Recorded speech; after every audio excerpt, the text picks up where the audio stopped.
JJN. Huwag tayo magtanga-tangahan. Kasi mukhang ino-order naman ito.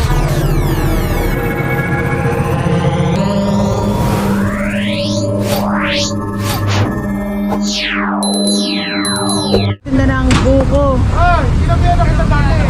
Sabi ko tayo yung fire hydrant dyan eh. Wala kang pwesto dyan.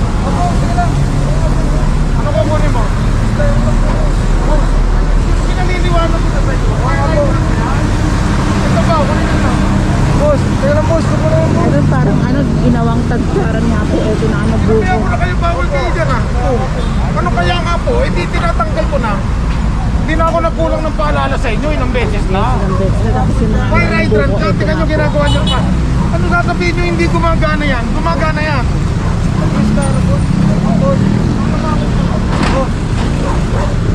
Ito po yung nila ng buko mga kabuntis. Mindanao Avenue pa rin tayo mga kabungsis.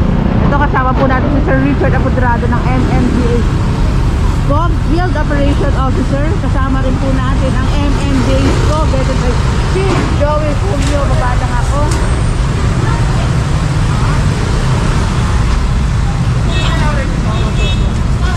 Ito, nilagyan na ng Sino may-ari? tindahan dito sa bangketa. Tindahan ba?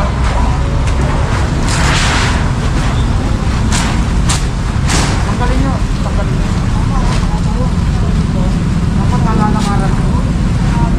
Sagay dyan. Sagay dyan. Tanggalin nyo. Nagtiratanong ni Sir Richard kung sino nga po may-ari na itong tindahan po dito. Talagang bungad na bungad.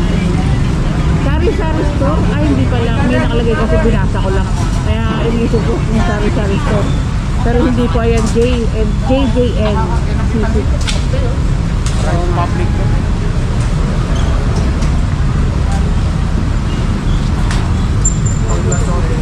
Ayan, tanggal nga po ito. Oo, isipin mo yung public. Nakita nyo ang tao, tingnan mo na lang ang nalalakaran. Opo. Parang this is main thoroughfare, ha? Mindanao Avenue and Quirino Avenue.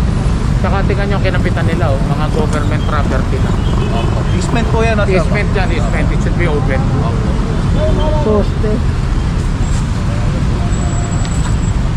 Saan ba dadalhin? And wala naman lumalabas na may-ari na kakausapin ni Sir Richard regarding nga po dito sa tindahan.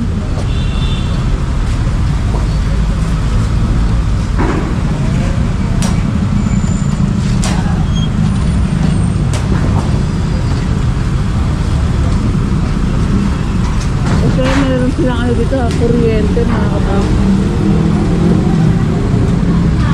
Meron ding switch.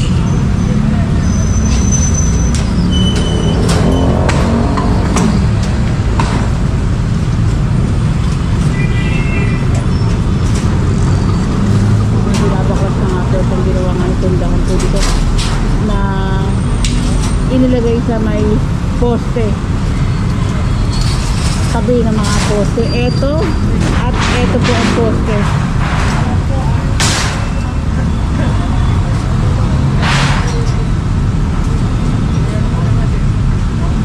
Ayan, pakita ko lang rin po ang tignan ko lang sinumtala ko kung ang may-ari. And pakita ko lang rin po yung dadaanan ng tao rin po dito na tinuturo ni Sir Richard kanina.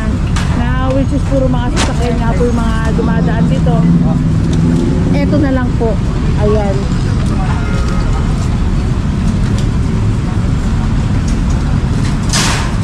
Sino may-ari niyan, ma'am? Si ano po, yung nagtitipid. Pero hindi po Sino ay, taga saan po? Taga dito din po. Opo,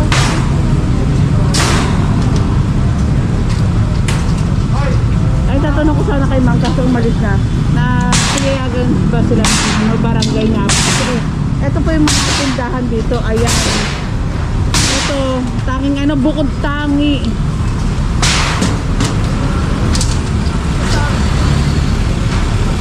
Ito pinapaayos na ni Sir Richard yung mga halaman nga po dito.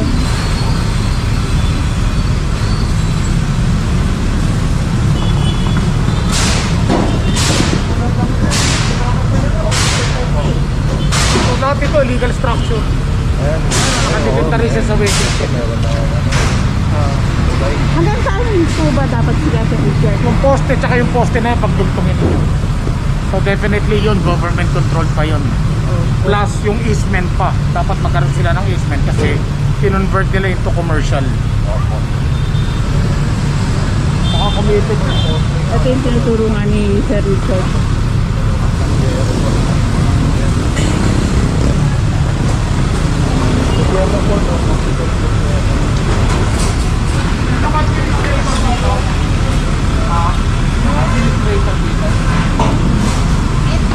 Ayun, pinayagan ng barangay administration regarding po dito sa isang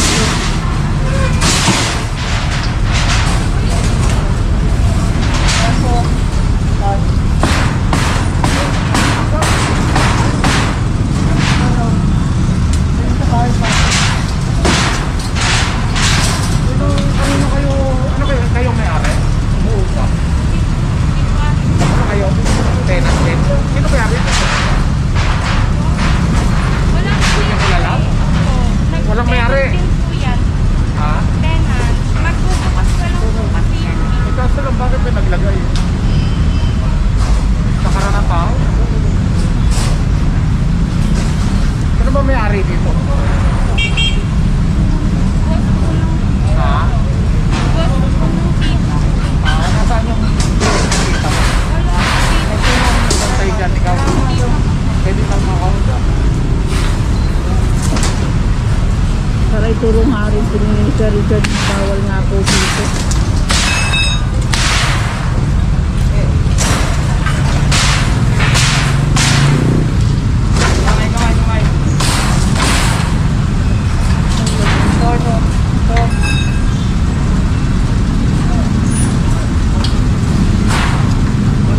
Sabi nga po, bago pa lang ito, buti nakita na nga rin po ng ating MMDA.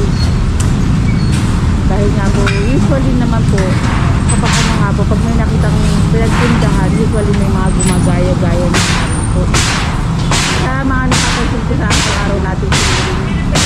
Kapag may gumawa ng isa, magagayahan ng mga po.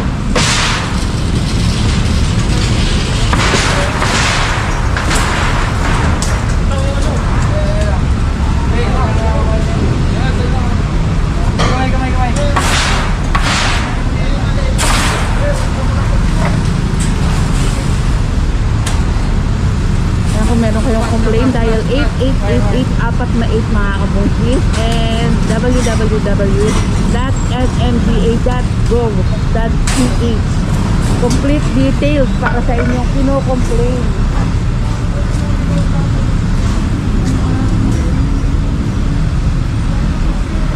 Tulad yan, no? Tinakit na dyan sa may poste. Kayo daw kasi ang ano eh, caretaker dito. Di ba kayo? Po? Sino ang may-ari? Ha? Hindi mo ba namimit yung pinagtatrabahuan mo?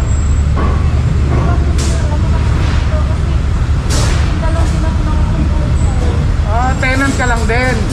Pero hindi mo kilala kung sinong inuupahan mo. Mahirap yan, ha? Ngayon ko lang narinig yan. Ibig sabihin, lahat kayo rito, nag-squat lang. Kasi hindi nyo kilala yung inuupahan nyo eh. Gigipahin ko lahat ito, illegal ito lahat. Oo, kasi hindi nyo kilala kung sino, basta na lang kayo pumesto rito. Ginawa nyo yung tiyangge. Hindi nga eh, kailangan ko ng pangalan eh, wala. Hindi, ano naman po? This is a Richard, ibig sabihin government property po ito. Di masyado malayo ito for the government property. Pero definitely, ito, yung tinatanggal natin, government controlled area yan. Dapat nalalakaran yan.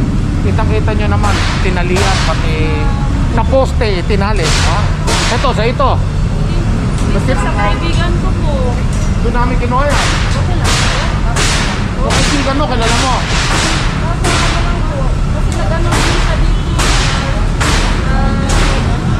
Magpapresto sana rin ba? O wala rin siyang kausap. Kasi may kausap sa dito. Wala na dito ngayon. Kasi huwag tayong magtanga-tangahan. Kasi mukhang ino-organize naman ito eh. Yung imagine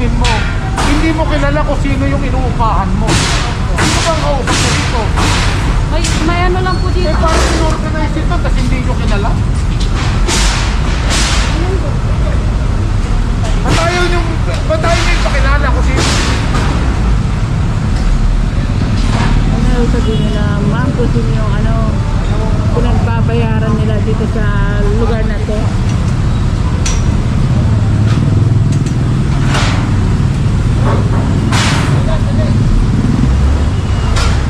Ayan, tinatanggal na nga po ng ating itong tindahan po dito sa bangko.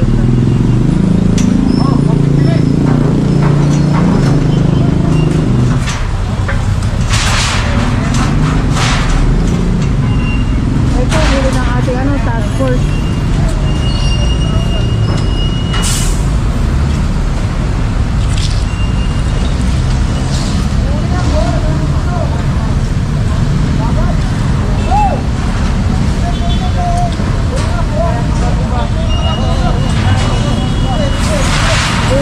Diba?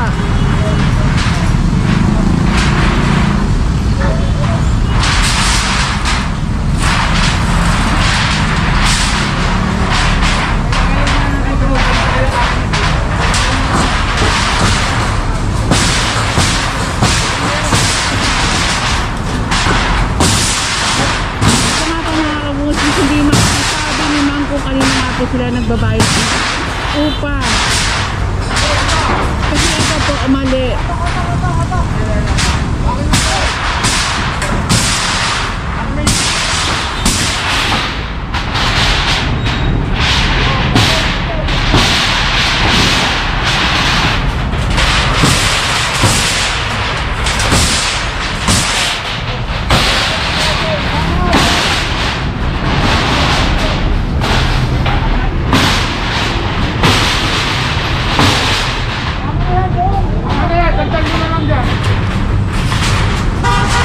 Ito nga po yung mga gamit nga po na tinanggal.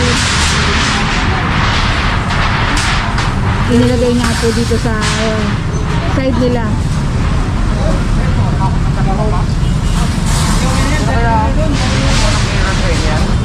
Talasin kasi. Ay, yan ito? Bago pa lang, hindi pa nga nakapili. Ito mga to. Ay, yan. Hindi ko ano eh. Alam ko mayroon sila eh. Ano to, malalim eh. Parang ayaw pa. Tataka ko. Parang napakalalim ng rito ha. Parang ayaw pakilala. Mukhang merong katiwalian dito. Parang may pinagtatakpan dito. Ayan, malinis na nga po mga abangkit. Hindi na maayos ang ating scope na hindi malinis or maayos ang lugar. Ayan, baklas. Ibinalik nga po dito sa side na ito ang mga pinagbaklasan. Ayan, wala maturo nga po kung kanino sila nagbabayad. And sabi tinuturo si Sir Richard. Eto hindi pa inalis nila ate. Kanina pa sila sabi ni Sir Richard na iusog. Bakit ko kaya kasi. Napaklas lahat yung obstruction sa bangketa. Eto hindi na usog niya sa line niya. Makita nyo, sinakot nila yung poste ng Meralco. Buksan nyo yan, i-atras nyo yan, hanggang doon lang kayo. Hanggang doon lang kayo. Bukas, pagbalik mo, kukuliskay ko natin yung nasarat dyan. Ayun, kita nyo, ang poste ng Meralco, dito nyo yung Meralco. Sabi nila, sir, pumasok ang Meralco daw. Ano? Sabi nila, pumasok daw Meralco. Ayun, Meralco pa pumasok. Tawagan na namin yung mga. Meralco pa pumasok. Ubusin namin yung bukas pag hindi nyo tinanggal yan. Ano kuya, kasi nangungupahan lang din kami. Kaya nga, bawas. Dapat. Oo, babawas sa pinsangyari. Ito ang poste ng Meralco mga kabungkis. Sabi ni tatay yung Meralco daw ang pumasok. Kuya, dito na sa loob. Parang ayos mo. Dapat may setback kanina. Ang minimum of 3 meters. Pag commercial ka, dapat may setback na 3 meters. Minimum. Opo. Pag commercial, dito may two repairs. Magre-record ka ng parking, it should be 6 meters. Kung wala namang parking, minimum is 3 meters. Ayun sa mga residential, sir. Residential, wag mong i-atras. Residential yun eh. From property line nila, yun na yun. Kanila na yun eh. Opo. Oh, that's private. Opo. Oo. Kaya hindi mo pwedeng i-setback ang residential. Pero Bahay lang dapat siya. ang pinaka-anong bangketa. Wag lang siya mag-encroach sa sidewalk. Pero from property line niya, mula tituloy na, okay yun. Ngayon, yung may sidewalk, ang mabigat na residential minsan,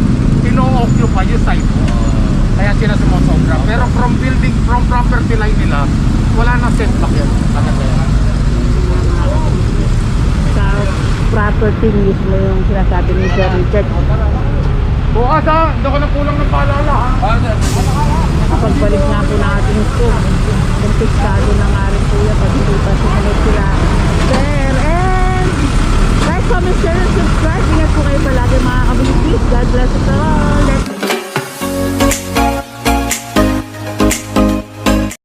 I don't wanna fall in love. I just wanna have some fun, yeah. I don't wanna fall in love. I just wanna have some fun.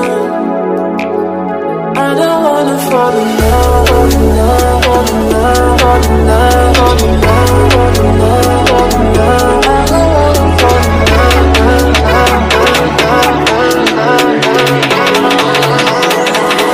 I don't wanna fall in love.